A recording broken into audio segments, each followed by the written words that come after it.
নমস্কার বন্ধুরা, আমি কল্পনা প্রতিদিনের মতো চলে এসেছি। দেখো আরেকটি ব্লগ নিয়ে। এই দেখো চারটে বাজে, কালকে কালী পুজো। এবার আমার একটা ঘরে ছোট্ট একটা মূর্তি আছে, আমার ছেলেকে সেই দিয়েছিল। ছেলে যখন ছোট ছিল ছেলেকে দিয়েছিল পেতলের মূর্তিটা, তার জন্য আমি দাম ধরে দিয়েছিলাম। হ্যাঁ, ও স্কুল যাওয়ার একবারে ছোট যখন, তখন ও বাড়িতে ঘরে ঢুকিয়েছিল বলে সেই মূর্তিটাকে আমি পুজো করি।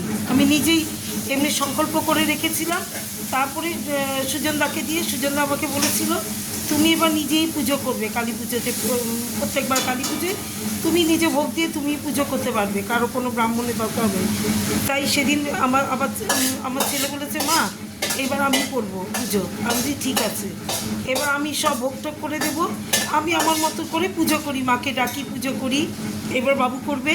এবার এর জন্য বাজার করতে গেছিলাম, কালী পুজো সবজি, তার ভোগের বাজার, তারপরে তোমার ফল মূল, মানে সব কিছু দশকর্মা। এইবার দেখো আমি কি কি রান্না করলাম। 3টের পর এসে কি আর রান্না হয় বলো তো? এখানে গরম গরম সাদা ভাত, এই দেখো এই ভাতটি অনেক বেশি, কেউ খাইই না এখন আর। আর এখানে করে নিয়েছি ভাজা, বরবটি আলু উচ্ছে আর বেগুন দিয়েছি, দিয়ে ভাজাটা করেছি, যে একটুখানি ভাজা করেছি। আর এখানে দিদি রান্না করছে, আমি না, ওইটা আমি ভাজাটা আমি করেছি, ভাত আর ভাজা। এখানে দিদি করছে দেখো, এই যে, হ্যাঁ দিদি করছে দেখো আলু ফুলকপি।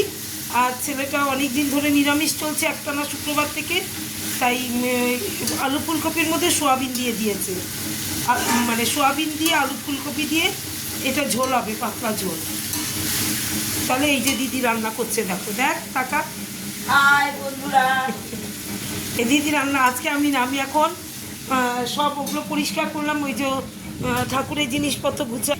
তারপরে এইবার আমি স্নান করব, এখন আবার স্নান করব করে তারপরে আবার খাওয়া দাওয়ার ব্যবস্থা। আর ছেলে গেছে বাপিদার কাছে ঠাকুর পুজোর ইসে করতে। এইবার আর কি, শুভ দুপুর, সবাই ভালো থেকো, সুস্থ থেকো।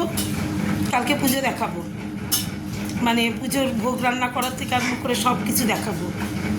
হ্যাঁ, তাহলে সবাই ভালো থেকো, সুস্থ থেকো, শুভ দুপুর, টাটা।